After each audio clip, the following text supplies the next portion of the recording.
Assalamu alaikum class 9th subject English lecture number 61 and our topic is unit number 8. It's a poem and the topic of this poem is stopping by woods on a snowy evening. Now you open your books. This is a unit number 8 and this is the topic for the poem stopping by woods on a snowy evening. Who is the writer of this poem? It's a Robert Frost. He has written that poem, and Robert Frost, as he was the famous American poem, has written this beautiful poem in a narrative form, and it is also, you can say, a highly symbolic poem. He has used different figurative speeches here, just like alliteration, imagery, symbol. He has used metaphor. He has used in that poem. So this poem has a hidden meaning, hidden deep meaning. Okay, this is the first one stanza. Whose woods are these? I think I know. His house is in the village though. He will not see me stopping here to watch his woods fill up with snow. So here in this stanza, the poet is saying that he thinks he knows that who is the owner of that woods. Whose woods are these? Woods here mean janglat. कि जंगलात किसके हैं?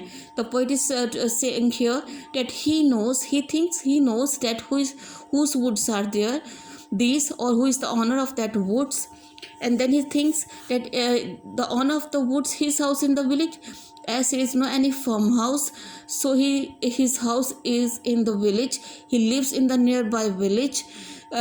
As he lives in the nearby village, though he will not see me stopping here, as it was the evening of a wintry season. The season was of winter, and it is the evening time. The rider who was riding a horse, when he saw that it is the evening and night going to be fall very soon, so when he saw a beautiful woods that is covered with snow, when he saw that beautiful attractive scene, that alluring scene, he decided to stay a night over there in that woods in order to enjoy the beauty of the woods.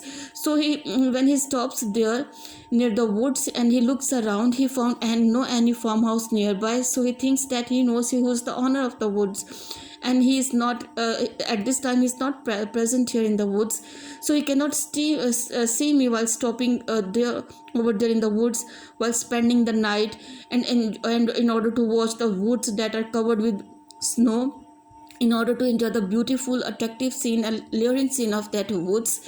So in this stanza he expresses thinking about the owner of that woods. And look at here, he is used for the writer here.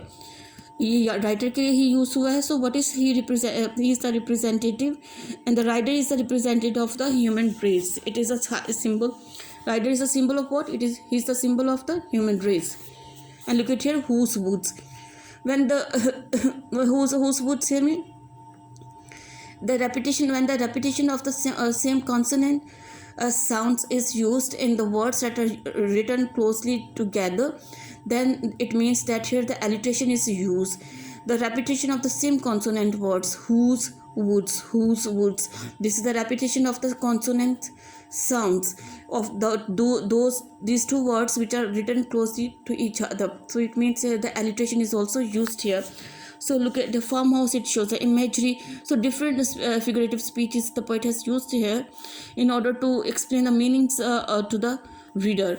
Look at here, my little horse must think it queer to stop without a farmhouse near, between the woods and frozen lake, the darkest evening of the year. And when he says that he thinks the owner of the wood is not here, so he cannot see me stopping over there in that woods in order to enjoy the beauty of the woods. So he further thinks, my little horse must think it queer. Queer means strange, ajeeb. So when his horse, he sees his intention that his master is going to stay over there he is going to spend a night in that woods. So he thinks it quite strange that why his master is going to be stay over there. Why, when to stop without a farmhouse, and when there is no any farmhouse nearby, so why he is deciding to stay over there? And as the poet who is standing between the woods and that beautiful frozen lake, he's standing over there, he's thinking about that. and then the night, and it is an evening time, and the darkness is going to be prevail everywhere. And you see, it was a wintry night, evening of the wintry night, and after some time the night is going to be fall. So that's why he decides to spend a night over there in order to enjoy the beauty of that beautiful woods. But the poet, he finds it, or he thinks it is a quite strange for his masters to stay over there in such a wintry night when there is no farmhouse nearby. Look at here the further, the farmhouse nearby. Number 3 is, he gives his harness bells a shake to ask if there's some mistake. The only other sounds the sweep of easy wind and downy flake. He gives his harness bells a shake. Then when he sees the intention, he finds the intention of his master is going to be stay over there in that woods, then he gives a shake to his bell. he gives a jerk to his bell. वो अपनी bell को थोड़ा झटका देता है. And the harness here mean the bell is attached with the to a ladder straps. So he gives a jerk to his bell, and he why he is giving a jerk? He gives a jerk in order to awake his master. Here the bell is a symbol of the it is a symbol of voice of the conscious. ये ज़मीर की आवाज़ को show करता है, ये bell की आवाज़ जो है. So the poet is giving the horse is giving a jerk in order to awake his master, and in order to remind him that he cannot stay over here, because he has to cover a distance, a lot of a distance. He has to move ahead, he has to move forward. So he could not stop over here in that wintry night. At the time of the night, he must continue his journey. To ask if there is some mistake, the only other, if there is some mistake, he's giving a jerk to his bell. He's shaking his bell in order to awake his master, that if he's going to making a mistake over staying over there, he's going to make a mistake to stay over there.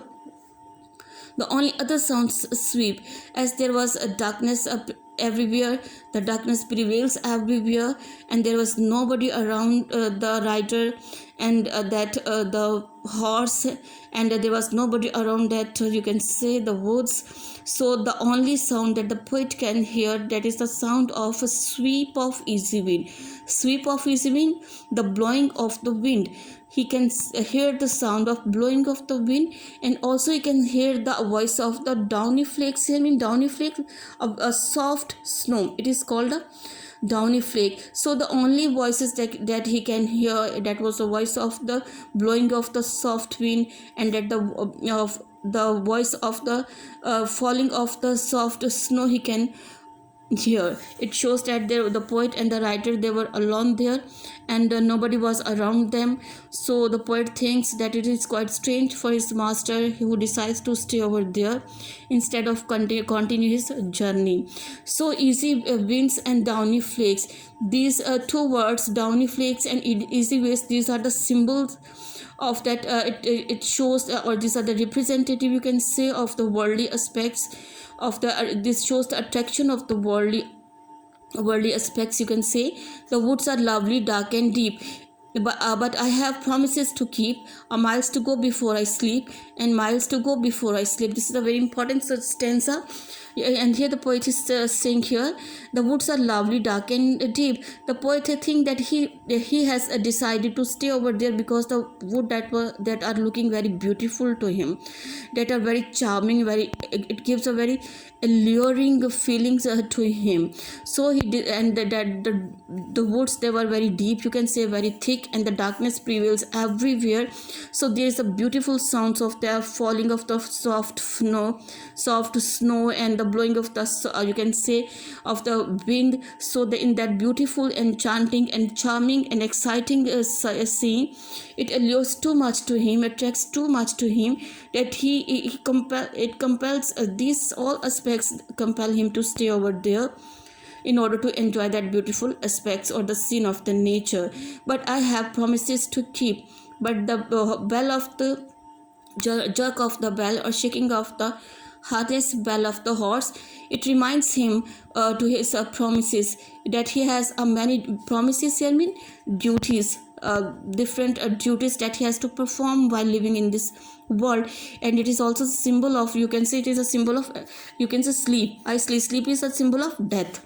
It symbolizes the eternal death. The poet reminds himself all his promises, all his duties, all his responsibilities that he has to fulfill while living in that worldly affairs. So he thinks that it is not a time to stay over here. Even he has enjoyed a lot in the for a while he has enjoyed the beauty of the nature, but this is not to stop over here. It is the time to continue the travel, to continue the journey, because he has to go many miles away in order to cover the distance. And it shows in the world, while living in the worldly in this world, the one should maintain a difference between the world of imagination and the world of reality. Both of these, there should be a balance he should maintain between these two. So while enjoying the beauty of the nature, while enjoying the beautiful scene and the attractive, alluring, fascinating scene, he should not forget that he has to fulfill his responsibilities, he has to fulfill his duties while living in this world. So you are to I have told you the brief simple English of that poem, but you 9th class, you will learn summary only from your unique notes by heart, and then after learning that, you are to write down that summary on your neat notebook.